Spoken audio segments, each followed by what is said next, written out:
So this short story is about what I call the one decision that makes all the other. So this story I'm about to tell is about what I call the one decision, which is really about the challenge or the game of life, which I argue is to say, can you be happy no matter what? So this starts with trying to check into my flight. I'm on United Airlines, and I'm going through, it's like, is this your information? Yes. Do you want to pay $45 for the same seat you were going to have anyway? No. Do you agree to not take on any guns, knives, exotic animals, vats of acid, etc.? Like, yeah, seems reasonable. I think I can get by. And I get to the end and it's like, all right, online check-in is only available for people who have to check a bag.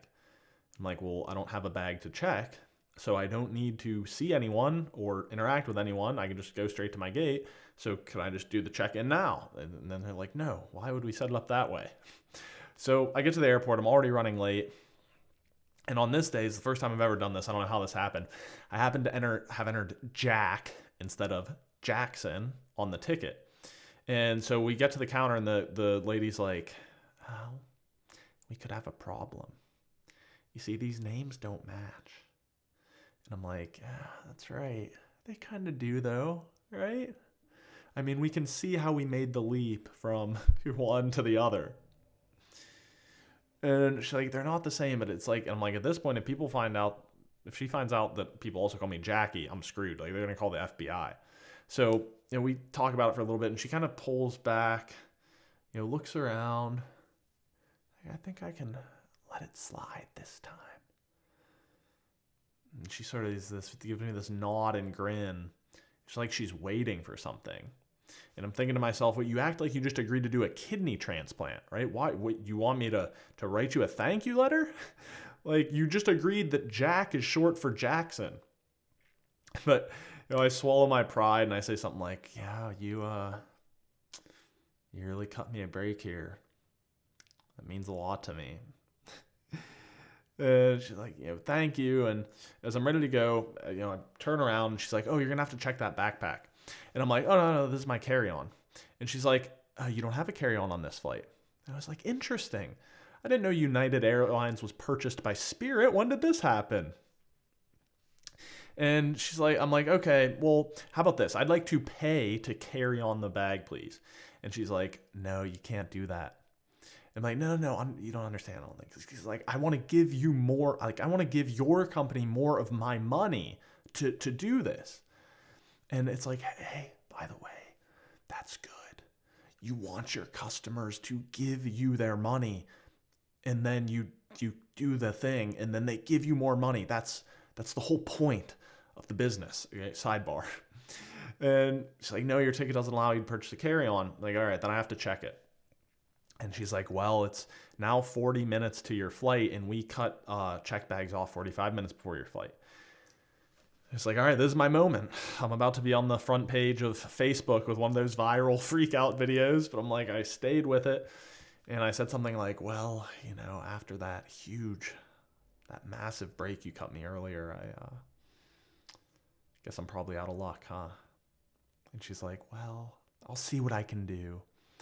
So she picks up this walkie-talkie thing. She's like, shh, Sarah for a manager, please?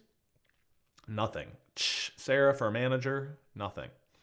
So she kind of puts it down, sighs. She walks over like 10 feet to the right, shouts over, hey, Rick. And I turn around and he's like, well, hey, what's up? He's right there. I'm like, you really had to call into the radio for that?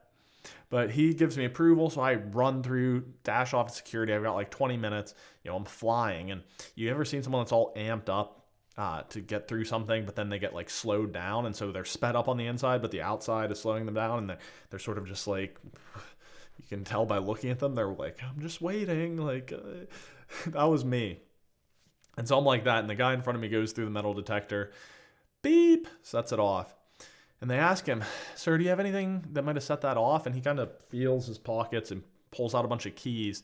And he's like, I got my key. Would keys do it? And this is me in the background, like, yes, keys would do it. Like, let's break this down a little bit here. So you got a metal detector. So the first word is metal, as in the material that keys are made of. The second word is detector.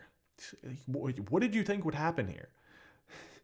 So we finally get through. I hustle to my gate. I'm there just in time for my flight to be delayed. The plane was delayed due to mechanical issues, and this guy was freaking out about this. The last thing I remember he says is, I don't care if that plane's going to fly or not. I need to get on that plane.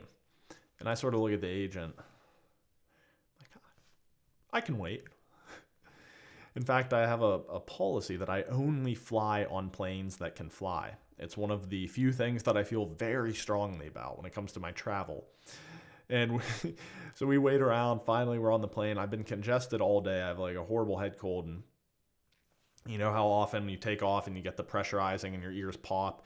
Imagine that, but they never pop. So that was me. It was just building and building. And I punctured my eardrum years ago in this ear. And I had this shooting pain, just like a knife through my ear. And so I'm sitting there up against the window trying not to like let on these people that I'm freaking out. I'm just like in the worst pain I've ever felt after all of this pain and annoyance of the travel. And it's like, boom. That's when I thought, can I be happy now? Can I be happy now? And I know that's a very weird thought to have in that moment, but your life is weird when you're a professional happiness speaker and nerd. So maybe there's like a game. Maybe it's easy to be happy when everything's going your way, when everything goes according to plan, but what about when it doesn't? So the question I always ask is like, do you want to be happy? Now, the important point there is it's not, do you want to be happy as long as things go according to plan, or do you want to be happy if everything is perfect? The question was just, do you want to be happy? And so I started to think, maybe this can become like a game or like a challenge, but a fun challenge. And I sometimes think of it as like the game of life. Is what if this is like the creator, God, the universe, whatever term or whatever belief you have, saying, well, he says he wants to be happy. Let's see how he likes this. And so it gets a little bit like competitive. And I feel like every time I come through one of these challenges or one of these little games, that my happiness gets even stronger. And it reminds me of a sort of a teaching on the path of unconditional happiness. So this story where this guy meets God basically and grants him 3 wishes. And the guy uses the first one to make his wife disappear because he's a great guy. And then he feels really bad about it. And so he uses his second wish to bring her back. And now he has this one more wish and he spends years like trying to think through it. He talks to people and they're like, oh, you should live forever. You should have infinite wealth. You should be this, be that. And he just goes to God and he's like, I don't know what to do. What should I do this third wish on? And he says, well, if I were you, I would wish to be happy no matter what. So I think maybe that is really the decision, is to wish to be happy no matter what. Now, it won't be easy, and watching this and hearing me say it might even piss you off, but good. I believe that is the challenge. That is the game of life, is can you be happy no matter what? And it begins right now, this one decision, the challenge for the rest of your life. So I hope you enjoyed this short talk. As always, you can find a video here that YouTube thinks you'll like. Down below, there are tons of resources that I share from the art and science of happiness. But that's all for now. Thank you for watching. This has been Jackson Kirchis. I'll see you next time.